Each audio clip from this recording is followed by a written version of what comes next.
네, 오늘은 기초양육 세 번째 방주 되신 그리스도라는 제목으로 말씀을 나누겠습니다. 여러분, 하나님의 역사하는 방법을 기억하고 계시죠?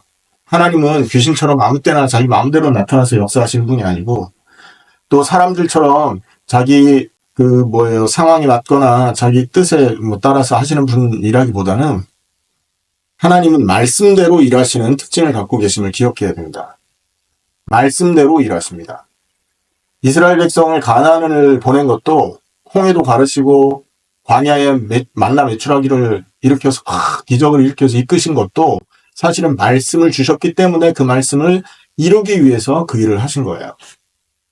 오늘날도 똑같이 하나님은 일하고 계십니다. 우리가 만약에 하나님의 백성이고 하나님이 지금 나를 통해서 일하고 계시는 것을 확인하고 싶으시다. 그러면 내 인생 속에 역사하신 말씀을 찾아낼 수 있어야 됩니다. 내 인생에 말씀을 주신 대로 일하시기 때문에 그렇습니다. 아멘? 네. 여러분, 하나님이 말씀을 주시고 그 말씀대로 일하시는 것을 우리가 확인한다면 우리는 어디에서도 승리할 수 있어요. 대부분의 사람들은 환경이 좋고 사람이 많이 모이고 또 여러 가지 편안한 상황에서 신앙생활을 잘 한다고들 생각합니다. 누구나 할 수 있죠. 그런 상황에서는요. 목사님도 있고, 성도님도, 나를 도와주는 성도님도 있고. 그죠? 그러나, 우리가 항상 그런 삶을 살 수 없는 거 아닙니까? 혼자 있을 때, 나를 아무도 도와주지 않을 때, 그리고 내가 낙심해 있을 때조차도 우리는 살아남아야 되지 않습니까? 방법이 뭘까요? 그 상황 속에서 일하시고 그 상황 속에서 역사하시는 하나님을 만나면 되는 것입니다. 그래서 우리에게 일하시는 하나님이 말씀대로 일하시는 분이고 말씀을 주신 대로 응답하시는 분이라는 것을 우리가 신앙생활의 기준으로 삼는다면요. 어떤 말씀을 하나님이 주시더라도 내 혼자 있는 상황에서 하나님이 나에게 어떤 상황 속에 어떤 위기 속에 하나님께서 나를 갖다 놓더라도 그곳에서 하나님을 체험할 수 있는 것이 되는 겁니다. 여러분, 그런 사람들이 믿음의 사람이라 하는 겁니다. 오늘 본문에 보세요. 노아가 하나님의 역사를 끝냈지 않습니까? 방주를 짓고 짐승들을 암수 한 쌍씩 데려다 놓고 또 그들이 먹을 수 있는 양식까지 다 갖다 놓고 120년 동안 여러분 방주를 지었다고 하는데 120년간 얼마나 많은 돈이 들어갔겠습니까? 또 얼마나 많은 사람이 필요했겠어요. 근데 그걸 다 준행합니다. 뭐를 따라서요? 말씀을 따라서. 방주를 지어라 그랬지 않습니까? 아멘? 방주를 지어라 그랬기 때문에 방주 지을 수 있는 여건을 하나님이 허락하신 거예요. 말씀대로 방주를 지었고 말씀을 주셨기 때문에 방주가 완성될 수 있었던 것이죠. 그래서 노아가 이 역사를 다 완성할 수 있었던 이유는 일단 하나님이 말씀을 주셨고 그 말씀을 붙들고 그 말씀이 이루어지는 방향으로 노아가 일했기 때문에 완성이 될 수 있었던 것입니다. 그래서 오늘 우리에게 이 방주 되신 그리스도라는 내용을 통해서 하나님이 오늘날 현대를 살아가는 신앙인인 저와 여러분에게 어떤 말씀을 주시는지를 확인하셔야 돼요. 아멘? 그 말씀을 붙들어야 말씀대로 일하시는 하나님을 체험하게 되어 있습니다. 그 말씀을 붙들고 기도하는 것을 보고 뭐라고 하냐? 언약 기도라고 하는 것입니다. 맞습니까? 하나님은 말씀을 주시고 일하시고 그걸 보고 언약이라고 하는데 우리의 기도는 그 언약을 말씀을 붙든 그 말씀의 약속을 잡고 그 일을 이루어 달라라고 하는 것이 우리가 해야 될 언약 기도가 되는 것입니다. 그래서 오늘 하나님께서 강단을 통해서 주시는 말씀, 언약을 붙들고 하나님이 일하실 방향을 찾게 되시길 바라고 또 그 방향을 통해 그 방향대로 여러분이 향해 가시길 바라고 또 그 방향을 붙들고 기도하시는 여러분들을 축원합니다. 자, 오늘 본문에 보면 노아시대 홍수 심판과 방주를 통한 구원의 사건은 단순히 과거에 일어난 사건이라고 볼 수 없습니다. 왜냐하면 이 사건은요, 예수 그리스도의 구속사역과 심판사역을 예표로 보여주고 있는 그림자 사건이라는 거예요. 예언의 사건이라는 거죠. 앞으로 이런 일이 일어날 거라는 겁니다. 그래서 우리는 이 내용을 통해서 종말론의 경각심까지도 붙들 수 있어야 되는 거예요. 우리는 이 땅을 살아가는 순례자라 그러죠. 왜 순례자일까요? 필그림이라 하는 이유가 뭐예요? 잠깐 있다 가기 때문에 그렇습니다. 그럼 잠깐 있다 가게 됐을 때 우리가 가야 될 최종 목적지는 하늘나라지 않습니까? 그러면 그 하늘나라에 가기 전까지 필그림의 삶을 우리가 이 땅에서 살 때 어떤 방향으로 살아야 되는지, 어떤 중심으로 살아야 되는지를 오늘 이 방주 사건을 통해 보여주고 있다는 겁니다. 첫째입니다.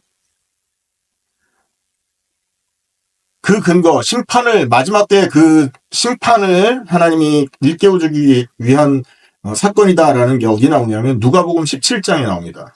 누가복음 17장 26절부터 30절. 말세에는 노아 시대 같아서 사람이 먹고 마시고 시집가고 장가가는데 모든 중심을 뺏긴다라고 말하고 있죠. 그래서 오늘 이 내용을 통해서 응답을 받아야 되는데 우리가 알아야 될 첫 번째 내용입니다. 여러분, 노아 시대 사람들의 문제는 어떤 문제일까요? 창세기 6장 1절에서 2절에 보면 이 사람들이 하나님의 아들들이 사람의 딸들의 아름다움을 보고 자기들의 좋아하는 모든 여자로 아내를 삼는지라, 이런 말씀이 있죠. 이게 문제 첫 번째입니다. 육신화되었다는 겁니다. 하나님의 아들들은 누구예요? 셋의 후손들을 말합니다. 아벨 대신 하나님이 언약의 자손으로 아담에게 셋을 주셨죠. 맞죠? 이 셋이 언약의 계보를 이어갑니다. 거기에 보면 에녹도 태어나고 무두셀라도 태어나고 거기에 노아도 태어난다는 거죠. 그리고 그 후손으로 여러분 아시다시피 창세기 12장에 보면 아브라함도 태어납니다. 그리고 아브라함의 후손으로 다윗이 태어나고 그 셋의 후손 아브라함과 다윗의 후손으로 예수 그리스도가 태어났어요. 그러니까 이 셋의 가문은 언약의 가문이라 할 수 있습니다. 하나님을 섬기는 가문이고 하나님과 함께 해야 되는 가문이에요. 그런데 그 하나님의 아들들이 사람의 딸들을 봤답니다. 무슨 말입니까? 육신적인 아름다움을 본 거예요. 그래서 육신적인 쾌락과 육신적인 어떤 그런 타락을 허용했다라는 거죠. 하나님의 사람들이. 다시 말해서 하나님의 언약보다 육신적인 것을 쫓아간 세상 사람들의 세상에 지금 노아 시대의 세상의 사람들의 상태였다는 거죠. 그것 때문에 어떤 일이 벌어집니까? 사람이 육신적인 것 때문에 언약에서 멀어지게 되니까 어떤 일이 벌어져요? 3절에 보면 여호와께서 이르시되 나의 영이 영원히 사람과 함께하지 않을 것이다 말합니다.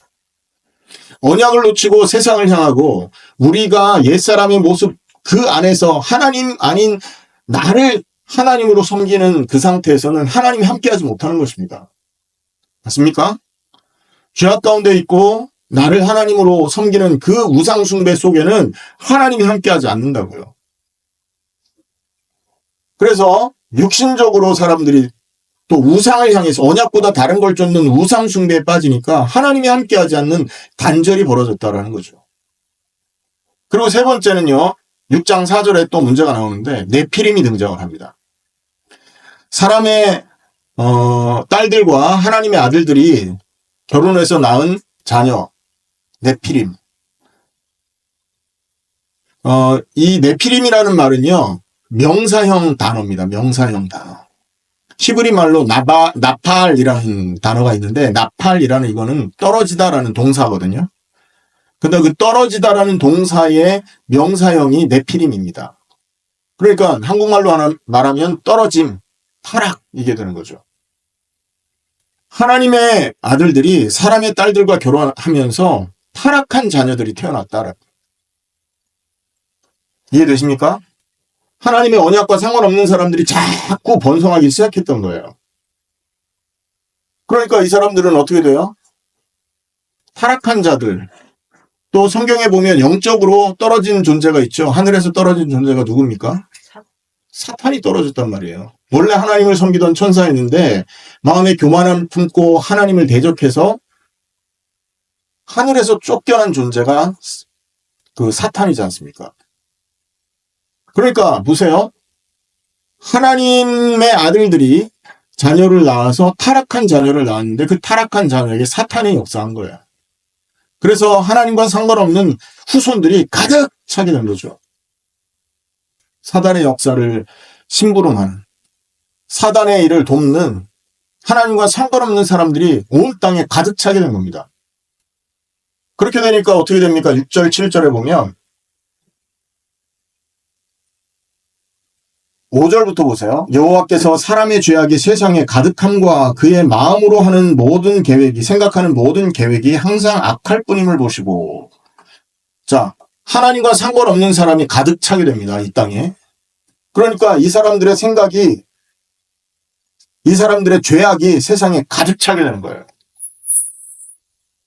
그리고 그들의 마음과 생각으로 하는 모든 것이 악한 거예요. 여러분, 여기서 악은 뭐예요? 막 살인하고 도둑질하고 이걸 말하는 게 아니라 하나님의 말씀과 상관없는 쪽에, 상관없는 쪽을 가리키는 그 마음 생각을 말하는 거예요. 하나님은 언약을 주시고 말씀을 주셨지 않습니까? 의는 뭐냐? 이 말씀을 쫓아가는 게 의인 겁니다. 아멘? righteousness는 하나님의 말씀을 순종하는 게 righteousness라고요. 왜? 말씀이 기준이니까. 그 말씀이 목표점이니까. 그 말씀이 타겟이니까요. 그 타겟을 향해서 가는 게 여러분 올바른 거 의 아닙니까? 그런데 악은 뭐냐? 그 타겟에서 벗어난 거예요. 헬라말로 이 죄를 하말티아라고 그랬다고 말하잖아요. 원어로 하말티아는요, 관역에서 벗어났다라는 뜻입니다. 히브리 말로 이 악이라는, 죄라는 이것도 관역에서 벗어나다, 정도에서 떠나가다 이런 뜻이 있어요. 그러니까 이 시대 사람들의 마음과 생각에 하나님이 없고 하나님 말씀이 존재하지 않고 거기에서 벗어나서 자기를 원하고 자기의 육신을 쫓아 사는 것에 혈안이 되어 있는 시대였다라는 겁니다. 하나님이 어느 정도로 한탄하셨을 정도로 사람의 딸과 하나님의 아들들의 후손들이 타락을 하고 하나님에게서 멀어져서 자기의 욕망을 쫓아 살고 자기의 쾌락을 쫓아 살고 자기의 목표를 이루기 위해서 자기를 하나님으로 섬기면서 살아갔는데 그런 사람들이 온 땅에 가득 차버리게 된 거예요. 마치 오늘날과 비슷하지 않습니까? 학교에서 하나님 없는 학문을 가르칩니다. 매스컴에서는 하나님과 상관없는 타락한 문명들을 가르칩니다. 그러니까 이 땅에 있는 모든 젊은이들과 사람들이 마음속에 하나님을 지워버립니다. 하나님의 말씀에서 떠나 있는 삶을 살아요. 이런 사람들이 온 땅에 가득 차 있다니까요. 제가 얼마 전에 버스 광고를 본 적이 있다고 그랬죠. 예수님이 재림한다 그랬지 않습니까? 그 언약을 180도 비트는 광고 문구였어. 예수여, 당신 나라로 돌아가세요. 그러니까 뭐예요? 완전 예수님을 거부하는 정도가 아니라 핍박하는 데까지 갔다니까요. 여러분, 그 로마 시대 기독교인들 표시가 물고기 문양인 거 아시죠? 이렇게 돼 있지 않잖아요. 이렇게 물고기처럼 그리잖아요. 그 물고기를 익투스라고 하거든요. 근데 그 익투스가 예수 그리스도 하나님의 아들 구세주라는 그 히브리 철자, 그 첫 글자를 모았을 때 익투스가 됩니다. 근데 공교롭게 그 익투스라는 말이 물고기예요. 그래서 로마 시대는 그 물고기 문양으로 크리스찬들을 표시했다고요. 그러니까 이게 암호였어요. 근데 얼마 전에 제가 이렇게 운전을 해서 가는데 자동차 뒤에 물고기 배 밑에 다리가 생겼더라고. 다리 달려있는 물고기가 딱 붙어 있더라고요. 그게 뭘 상징하는지 아십니까? 진화론을 상징합니다. 나는 진화론자다. 하나님의 말씀을 거부한다. 또 심지어 익투스 이 물고기를 어떤 큰 물고기가 잡아먹는 그런 장면도 있더라고요. 공공연하게 그런 것들을 표현하는 그런 시대가 됐다니까요. 예수 이름을 말하면 잡혀가는 시대. 학교에서 성경을 가르치면 잘리는 시대. 제가 예전에 학교에 가서 윌리엄 페러슨 유니버시티라고 근처에 있지 않습니까? 거기에서 전도를 했어요. 전도하려고 이렇게 이렇게 앉아 있었단 말이에요. 근데 그거를, 그리고 또 이제 전도하면서 학생들한테 접촉을 하고 대화를 했어요. 시큐리티를 쫙 보더라고. 나한테 너 뭐냐요? 너 예수 믿는 목사다. 그러죠. 나가래요. 여기서 그건 불법이라고. 쫓겨났습니다. 거기 내 이름, 그 학교에 내 이름이 리스트에 올라왔어요. 블랙리스트에. 저는 그 학교 못 갑니다. 이런 시대가 됐다니까. 예수 말하면 쫓겨나는 시대. 뭡니까? 딱 노아 시대와 같은 상황이지 않습니까? 결론적으로 노아 시대에는 세 가지 문제가 가득 찼던 거예요. 뭐냐면 죄의 문제. 죄가 뭐라고요? 하나님 말씀을 거부하는 게 죄라니까요. 우리가 하나님의 말씀에 떠나 있고 하나님 말씀을 거부한다 그럼 죄인 상태다라는 걸 아시면 돼요. 하나님의 말씀은 계속 선포되어서 우리를 바른 길로 인도하고 하나님의 백성이 되도록 자꾸만 매주 이렇게 말씀을 주고 계신데 우리의 관심은 거기에서 멀어 있다면 우리는 죄악의 상태를 살고 있다라는 거죠. 죄의 문제. 이게 가득했다는 거예요. 마음으로 생각하는 거, 육신으로 행하는 모든 것이 하나님과 상관없는 상태. 이게 죄의 문제, 첫 번째. 노아 시대의 두 번째 문제는요, 사단의 문제입니다. 하나님을 떠나니까 마귀의 밥이 되는 거예요. 거짓말하는 영이지 않습니까, 마귀는. 하나님을 대적하는 영이라고요. 하나님을 배신하는 영이고 마음의 교만함을 갖다 주는 영이지 않습니까? 그래서 결국은 자기의 목표를 따라 인생을 살게 만들고 그러다가 결국은 무너지게 만드는 이게 사탄이라니까요. 사탄의 역사입니다. 모든 것을 행한 다음에 무너지게 하는 짓을 누가 하냐? 사탄이 한다고요. 하나님의 백성들을 우는 사자처럼 삼키려고 쫓아다니는 존재가 사탄이라니까요. 노아 시대가 하나님의 말씀에서 엇나가서 자기 마음대로 살게 만들어 놓고 노아 시대의 상태가 그랬죠. 그런 인생들을 사단이 장악해버린 겁니다. 그래서 그 결과 사람이 죽이고 살인하고 거짓말하고 사기치고 너무나 이것이 가득 찼던 거예요. 그래서 세 번째 문제는 뭡니까? 하나님이 함께하지 않는 시대. 하나님의 역사가 끊어진 시대. 하나님이 말씀대로 일하지 않는 그런 시대가 바로 이 노아의 시대였다는 겁니다. 그러니까 죄 문제, 사단의 문제, 하나님이 떠난 문제. 이게 노아 시대의 문제였잖아요. 근데 이 문제 세 가지가 어디서 출발한 겁니까? 죄의 문제, 사단의 문제, 하나님이 떠난 문제가 어디서 출발을 했어요? 창세기 3장에서 아담과 하와가 선악과 시험을 거부하면서 거기에서 실패하면서 시작된 문제잖아요. 그게 노아 시대에 이게 완전히 그 노아 시대에 가득 차게 됐다는 겁니다. 자, 그런데 노아 시대 이후에 우리가 지금 얼마나 많은 세월이 흘렀습니까? 이 문제가 없어졌나요? 그대로인가요? 죄의 문제, 사단의 문제, 하나님 떠난 문제가 없어졌습니까? 그대로입니까? 그대로입니다. 교회 밖에도 그대로고 교회 안에도 그대로입니다.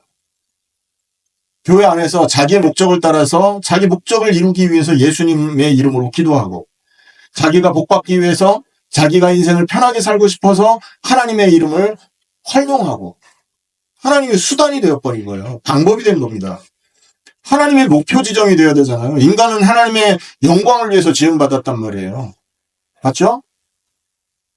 인간은 하나님의 형상이고 원형이신 하나님 때문에 살아가는 존재라고요. 그런데 이게 뒤바뀐 거야. 그래서 예수 이름으로 기도하는데 전부 자기의 목적을 이루기 위한 기도. 예수 이름으로 기도하기 위해서 몇십일 금식을 하는데 전부 자기 쾌락과 자기의 뭔가 원하는 것을 얻기 위해서 그런 시간들을 보낸다면 이것은요 우상숭배하고 똑같은 겁니다. 교회가 그 일을 하고 있는 겁니다. 그래서 지금 시대는 흑암의 시대, 지금의 시대는 여러분 언약을 잃어버린 노아의 시대와 같다라고 말하는 것입니다. 이해되십니까 여러분? 자, 그런데 오늘 본문에는 두 번째입니다. 본문 두 번째에서 말하는 것은 하나님이 노아한테 은혜를 주셨다고 기록을 하고 있습니다. 8절이죠. 같이 읽습니다. 시작. 그러나 노아는 여호와께 은혜를 입었더라. 여러분 여기 여호와라고 나오죠? 여호와, 인격적인 하나님을 지칭하고 있습니다. 하나님께서 심판하실 때 하나님이라고 말하지만 은혜를 베푸셨을 때 여호와라고 말한다고. 여호와 하나님께서 노아에게 은혜를 베푸시기 위해서 나타났을 거예요. 그리고 하나님의 여호와의 은혜를 노아가 은혜를 입은 자로 선택함을 받은 것입니다. 얼마나 놀랍습니까, 여러분? 자, 노아가 왜 은혜를 받았다고 말하느냐? 바로 의인 되었기 때문에 그런 것입니다. 성경에는요, 의인은 없다고 말하거든요. 의인은 없나니 하나도 없으며 모든 사람이 죄를 범했다라고 로마서 3장에 말하잖아요. 그래요, 안 그래요? 로마서 3장 10절 그리고 23절에 그렇게 말하고 있어요. 의인은 없으니 하나도 없다. 모든 사람이 죄를 범하였으며 하나님의 영광에 이르지 못하였다라고 말한다고요. 창세기 3장 이후로 모든 사람은 죄인으로 운명이 정해져 버렸지 않습니까? 아담의 씨로 태어난 모든 사람은 전부 죄인이라니까요. 그런데 노아는 여호와께 은혜를 입었다. 그러면서 뭐랍니까? 9절에 이것이 노아의 족본이라 노아는 의인이다 라고 말하잖아요. 노아가 뭐라고요? 네. 노아는 의인이다. 다른 사람은 다 죄인인데 노아만 의인이다 이 말이에요. 은혜 입어서 그렇게 되는 거예요. 죄 씻음 받았다라는 거잖아요. 그리고 완전한 자다 이렇게 말합니다. 어떻게 당대에 완전할 수 있습니까? 사람들의 눈에는 부족하게 보일 수 있지만 하나님 앞에는 완전한 거예요. 그리고 뭐예요? 하나님과 동행하였다. 여러분, 우리가 이 은혜를 입는다면, 이 은혜가 우리에게 임한다면 우리도 바로 은혜 입은 자가 되는 것입니다. 자, 그렇다면 하나님과 동행할 수 있는 기준은 뭐예요? 죄 씻음 받았을 때입니다. 맞습니까? 하나님과 동행할 수 있는 방법은 죄 씻음 받았을 때고, 의인이 되고 완전하게 하나님 앞에 완전한 자가 될 수 있는 방법은 죄 씻음이 일어났을 때라고요. 그러면 창세기 3장에서 여자의 후손으로 오신 그리스도의 언약이 있었는데 여자의 후손이 우리를 대신해서 죽을 것을 무엇을 통해서 보여주셨다고 그랬습니까? 여자의 후손이 죽음으로써 인간의 수치를 가릴 수 있다는 것을 어떤 거를 가지고 설명했죠? 하나님은 가죽옷으로 설명했잖아요. 맞죠? 짐승을 죽여서 그 피를 흘린 이후에 인간의 수치가 가려짐을 가죽옷을 지어서 입힘으로 가르쳐줬다고요. 가죽을 여러분 얻으려면 일단 짐승을 죽여야 되지 않습니까? 살아있는 짐승 가죽 벗기는 거 보셨습니까? 인도적 차원에서 안 됩니다, 그거. 피와 죽음이 인간의 수치를 가린다라는 걸 가죽옷을 지어 입히면서 설명을 했어요. 그 이후부터 하나님의 백성들은 하나님이 주신 그 언약을 기억하기 위해서 피를 흘립니다. 피제사를 드린다고요. 짐승 잡아서 피제사 드립니다. 그래서 창세기 4장에 보면 가인은 직업이 뭐였습니까? 기억하세요? 가인의 직업? 농사하는 자였잖아요. 근데 아벨은요, 직업이 뭐였습니까?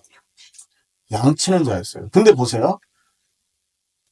우리는 얼핏 생각하기에, 아벨이 양을 치기 시작했다는 것은, 삶의 양식을 얻기 위해서, 그러니까 식용으로, 요즘 그렇잖아요. 기업으로 식용으로 양치기를 하거든요. 그런 식으로 생각할 수 있어요. 그런데, 여러분, 창세기 4장에는 하나님이 고기, 육식을 허락하지 않았었습니다. 고기를 언제부터 먹게 하시는지 아세요? 창세기 6장 홍수 이후에 먹게 하십니다. 근데 홍수가 아직 일어나지 않은 이 아벨이 살던 시대는 도대체 왜 양치기를 직업으로 아벨이 그걸 취했을까 고민을 해봐야 되는 문제거든요. 아벨은요, 양을 친 게 사실은 먹기 위해서 양을 친 게 아닙니다. 그거 아니라도 밖에 나가 먹을 거 천지였어요. 딱 한 가지 이유였습니다. 피제사 때. 하나님 앞에 예배드리고 그 언약을 붙들고 놓치지 않기 위해서 양을 쳤다고 해석해 볼 수 있는 거죠. 한마디로 아벨은요, 최고의 신앙인이었던 겁니다. 근데 가인이 그걸 시기해서 아벨을 죽인 거예요. 뭐 때문에? 너 왜 하나님하고 동행하고 자꾸 하나님 앞에 나 혼나게 만드냐? 이런 이유였잖아요. 왜 너의 예배는 받고 내 예배는 받지 않도록 만드냐 하면서. 그래서 성경에 보면 아벨은요, 인류 역사상 최초로 신앙 때문에 죽은 순교자라고 말합니다. 그래서 이 언약의 흐름이 셋에게 전달됐고, 여러분, 노아에게 전달된 겁니다. 여러분, 그 족보를 쭉 보시면 아시지만, 아벨 죽은 것을 노아가 봤을 수도 있는 거예요. 다 같은 시대의 인물들이었잖아요. 라멕까지 같은 시대의 인물들이었잖아요. 다 살아있었다니까요. 이해되십니까? 무슨 말인가? 아담이 그걸 보고 아담의 입으로 자녀들에게 그 얘기를 했을 거라니까요. 그러니까 이 노아가 자기 아버지 때에서 있었던 이 일을 언약으로 붙들고 피제사를 드렸던 겁니다. 아벨의 신앙을 노아가 이어받았다고 볼 수 있던 거죠. 어디 나옵니까? 8장 20절 한번 보시기 바랍니다. 창세기 8장 20절. 같이 읽습니다. 시작. 노아가 여호와께 제단을 쌓고 모든 정결한 짐승과 모든 정결한 새 중에서 제물을 위하여 번제로 제단에 드렸더라. 짐승을 잡았다는 얘기입니다. 피를 흘렸다는 거예요. 피제사 드렸다라고 나오거든요. 옛날 성경에. 무슨 말일까요? 노아는 피의 언약을 붙들었던 사람이라는 거예요. 여자의 후손이 피 흘려 죽음으로써 우리의 모든 죄와 저주를 해결할 수 있다라는 이 하나님의 말씀을 자기의 인생의 언약으로 붙들고 살았던 사람이라는 거예요. 그 언약을 붙들게 하신 분은 하나님이죠. 그러니까 은혜를 입은 겁니다. 그 언약을 붙들었다. 그럼 말씀대로 그 일이 노아의 인생에 나타났는데 그 열매가 뭐였습니까? 완전한 자, 죄 씻음 받은 자, 하나님과 동행하는 축복. 이게 노아의 인생의 열매로 나타났던 것입니다. 맞습니까, 여러분? 이게 노아가 받은 은혜라고요.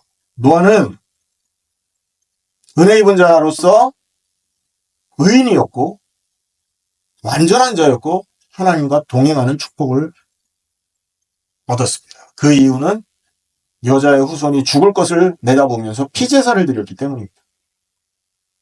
구약시대에는 오실 메시아의 언약을 바라보면서 피제사 드리는 자만 죄 문제에서 빠져나오게 되어 있어요. 레위기 17장을 한번 보시기 바랍니다. 레위기, 창출 레민신이죠. 레위기 17장. 레위기 17장 11절 같이 읽습니다. 시작. 육체의 생명은 피에 있음이라. 내가 이 피를 너희에게 주어 제단에 뿌려 너희의 생명을 위하여 속죄하게 하였나니 생명이 피에 있으므로 피가 죄를 속하느니라. 같이 한번 다시 읽어주세요. 같이 읽습니다. 시작. 육체의 생명은 피에 있음이라. 내가 이 피를 너희에게 주어 제단에 뿌려 너희의 생명을 위하여 속죄하게 하였나니 생명이 피에 있으므로 피가 죄를 속하느니라. 피를 통해서 의인되는 길을 알았던 겁니다. 여자의 후손이 피 흘려 죽음으로써 인생의 죄 문제가 끝난다라는 성경의 전체를 흐르는 이 핵심의 언약을 노아가 붙들고 살았던 거죠. 그래서 그는 의인으로서 하나님 앞에 나갈 수 있었고 하나님이 함께했기 때문에 완전한 자가 되었고 하나님과 동행하는 삶을 다른 사람들이 볼 수 있게 만들었던 것입니다. 이게 노아가 받은 은혜라는 거죠. 한마디로 노아가 뭘 알았어요? 피제사의 비밀을 알았던 거예요. 십자가와 부활의 상징, 그게 피제사인데 그 상징을 자기의 언약으로 노아가 붙들었다라는 거예요. 그런 노아에게 하나님이 나타나셔서 이 세상을 심판하고 다시 새로운 인류를 만드실 것을 보여주신 것입니다. 홍수가 난다. 다 죽이겠다는 얘기잖아요. 심판하겠다는 얘기 아니에요. 그죠? 노아에게는 여호와로 나타나셨습니다. 하지만 세상 사람들에게는 심판자 하나님 엘로힘으로 나타난 것이죠. 그리고 이 심판에서 피하려면 방주를 만들어야 된다 하고 13절, 14절, 6장 13절, 14절에 방주를 이렇게 지어라 명령을 하십니다. 하나님이 13절에 보면 노아에게 이르시되 모든 혈육 있는 자의 포악함이 땅에 가득함으로 그 끝날이 내 앞에 이르렀으니 내가 그들을 땅과 함께 멸하리라. 심판하겠다. 여기 보세요. 심판자로 나타났을 때 누구의 이름이 나타납니까? 엘로힘 하나님이 나타나잖아요. 은혜를 주시는 노아에게는 여호와라는 이름으로 야훼라는 이름으로 나타납니다. 그래서 심판할 테니 너는 방주를 지어라. 그리고 너 자신과 가족과 그리고 모든 생명 있는 짐승들을 그 배에 태워라. 여기서 있잖아요. 짐승들 나오잖아요. 땅에 기는 모든 짐승들 종류대로 두 쌍씩 이렇게 방주에 들여라 그랬단 말이에요. 여기에서 말하는 이 짐승들은요. 구약적인 표현으로 이방인을 의미합니다. 짐승은 그냥 우리 그 길에 다니는 이런 짐승을 말하기도 하지만 중의적인 표현으로 이방인을 얘기한다. 노아에게 방주를 짓게 만들고 그 방주 안에 자신이 들어가고 자신이 구원받고 가족이 구원받고 이방인이 구원받을 수 있도록 너는 길을 예비해라. 이 말을 노아에게 허락했던 거예요. 자, 그런데 보세요. 그 당시에 사람들은 아무도 들어가지 않았잖아요. 근데 짐승들이 들어갔어요. 이게 은혜인 것입니다. 유대인들은 그리스도를 거부하고 피제사의 언약을 거부했지만 하나님의 은혜가 이방인들에게 향해져서 이방인들이 그리스도의 피를 붙들고 하나님의 자녀되는 응답을 받았지 않습니까? 이 노아 시대 방주를 통해서 하나님이 그림자를 보여주셨던 거죠. 그래서 방주는 뭐냐? 하나님의 진노와 홍수 심판을 피할 수 있는 유일한 길이 방주였던 것입니다. 그리고 오직 이 방주만이 자신과 가족과 모든 생명을 살리는 길이라고 말씀하고 계시는 겁니다. 18절에 보세요. 그러나 너와는 내가 언약을 세우리니 너는 내 아들들과 내 아내와 내 며느리들과 함께 그 방주로 들어가고 혈육 있는 모든 생물을 데리고 들어가라. 20절까지 그 말을 하지 않습니다. 오직 유일한 길, 구원받은 심판에서 빠져나오는 유일한 길은 방주 외에는 없는 것입니다. 그래서 노아는 하나님의 명령대로 온전히 순종해서 방주를 만들고 그 안에 들어가서 자기와 가족과 모든 짐승들의 생명을 구원해낸 거예요. 이게 오늘 방주 사건의 대략적인 내용 아닙니까? 자, 그런데 여기에서 있잖아요. 우리에게 알려주는 굉장히 중요한 언약이 있습니다. 이 노아의 방주는 바로 예수 그리스도의 그림자라는 것입니다. 누구의 그림자라고요? 예수 그리스도의 그림자예요. 예수 그리스도의 십자가와 부활의 그림자가 이 방주라고. 자, 보세요. 마지막 때 홍수 심판이 임했던 것처럼 이 땅은 전부 하나님의 심판을 받게 되어 있습니다. 마태복음 24장 37절에서 41절 말씀이죠. 예수님 재림 이후에 모든 땅이 멸망받습니다. 심판을 받는다. 노아의 때하고 똑같죠. 두 번째입니다. 이런 심판의 때에 구원받을 수 있는 것은요. 하나님의 은혜 받은 자만 구원받을 수 있습니다. 맞죠? 노아가 하나님의 은혜를 받아서 의인이 되고 완전하게 되고 하나님과 동행할 수 있었던 것처럼 이 마지막 시대에도 그리스도의 이름으로 그의 피와 부활에 동참해서 의인이 되고 완전하게 되고 하나님과 동행할 수 있는 자들은 은혜 받은 자여야만 가능하다라는 겁니다. 우리가 십자가와 부활을 정말로 믿을 수 있었다면 이것은요 하나님이 주신 은혜라는 거예요. 여러분 고린도전서 12장을 보시기 바랍니다. 고린도전서 12장 3절에 보면 그러므로 내가 너희에게 알려노니 하나님의 영으로 말하는 자는 누구든지 예수를 저주할 자라 하지 아니하고 또 하나님의 성령으로 아니하고는 누구든지 예수를 주시라 할 수 없느니라. 아멘입니까? 하나님의 은혜 받지 않고는 절대로 예수를 그리스도라고 믿을 수가 없고 우리의 심판이 그리스도 통해서 해결된다라는 것을 인정할 수 없게 되는 것입니다. 요한일서 5장 4절에 이런 말씀이 있습니다. 무릇 하나님께로부터 난 자마다 세상을 이기느니라. 세상을 이기는 승리는 이것이니 우리의 믿음이니라. 하나님께로서 난 자만 예수를 그리스도라고 믿고 심판을 이길 수 있게 된다는 거죠. 바로 방주와 그리스도를 우리에게 주셨다는 것은 우리가 바로 은혜를 입은 자다라는 뜻이 되는 것입니다.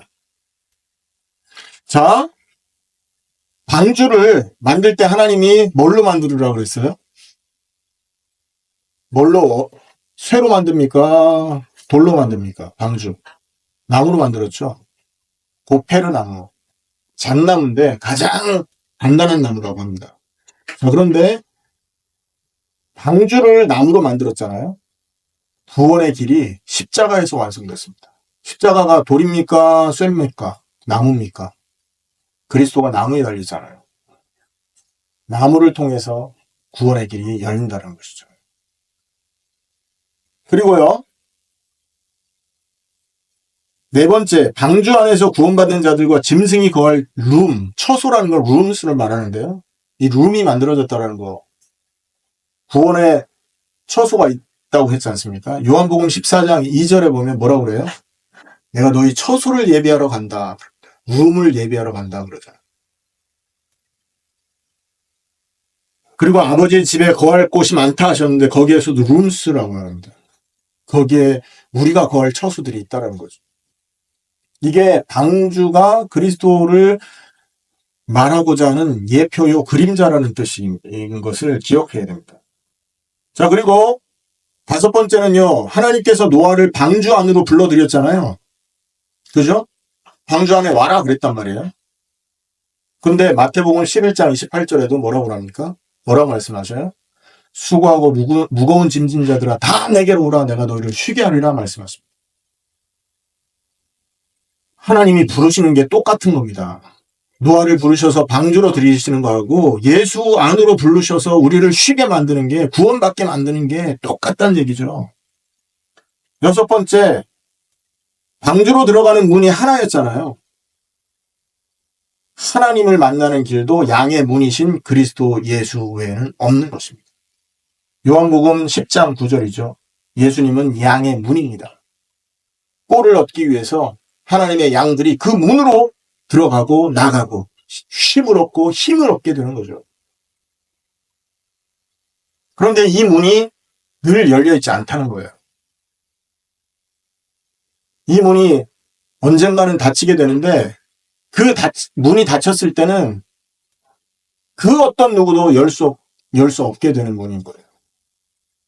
우리에게 열려있는 이 구원의 길 그리스도는요, 한 번 닫히면 이제 끝나는 것입니다. 우리에게 예수 믿고 예수님께 나와라 말씀하실 때 그 말씀에 순종해서 그리스도의 십자가를 붙드는 자만이 심판을 피하게 되고 완전한 자가 되고 하나님과 동행할 수 있는 자가 되는 거예요. 단 한 번밖에 기회가 없는 것이죠. 누가복음 16장 19절에서 31절 기억하십니까? 거지 나사로. 그죠?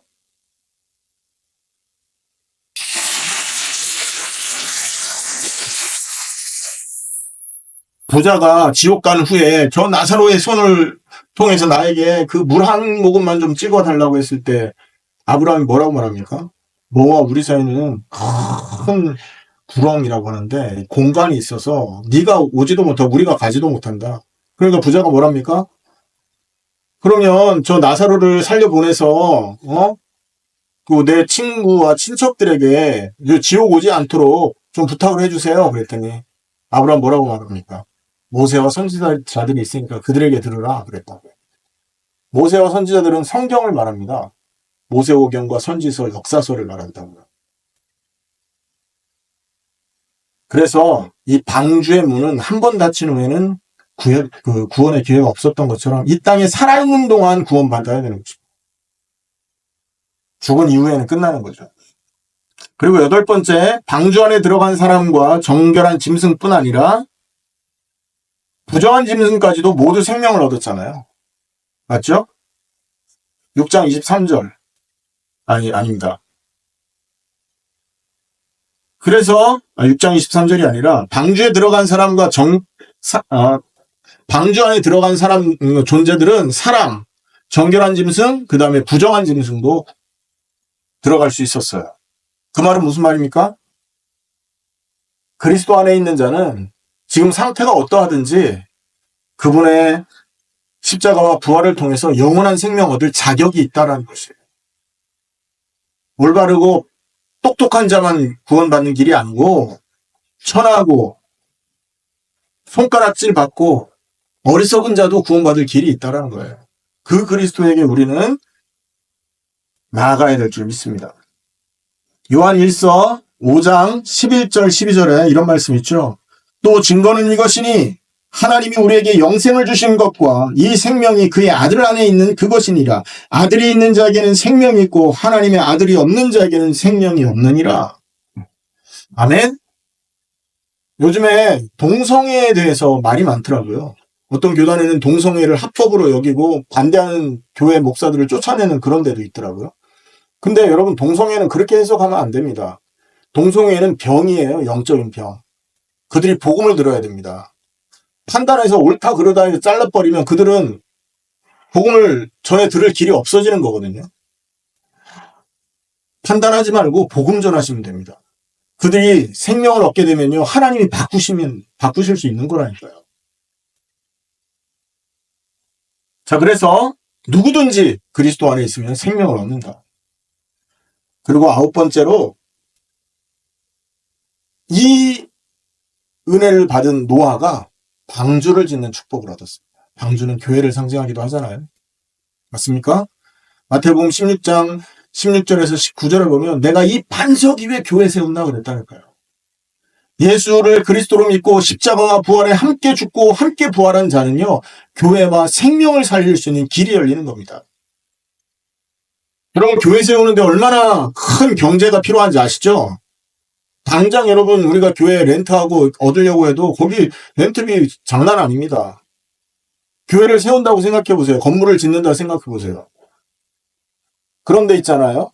정말로 하나님과 함께하고 생명의 이 비밀을 갖고 있는 자는요, 이렇게 사람을 살릴 수 있는 경제력을 얻게 된다는 거예요. 생명운동에 경제력 포함되어 있습니다, 여러분. 아멘? 우리가 정말로 생명운동한다면 하나님은 나머지 따라 붙게 하신다니까요. 방주를 지으려고 하니까 얼마나 많은 사람들이 필요했어요. 사람도 붙여주시는 겁니다. 사람 살릴 길을 주신다는 거죠. 사람을 살리는데 경제력이 따라오는 것입니다. 하나님은 경제를 붙이시는 겁니다. 오늘 말씀을 마치겠습니다. 방주 되신 그리스도는 오늘날의 방주이십니다. 그리스도를 통해서 노아가 받은 은혜를 받으시기를 예수님의 이름으로 축원합니다.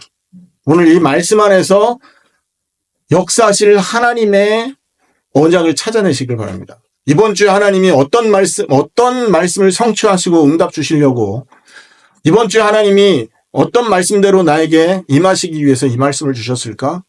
고민하고 기도하시길 바랍니다. 그러면 말씀 주신 하나님이 여러분 삶 속에 그대로 나타나서 역사하시는 걸 체험하게 될 것입니다.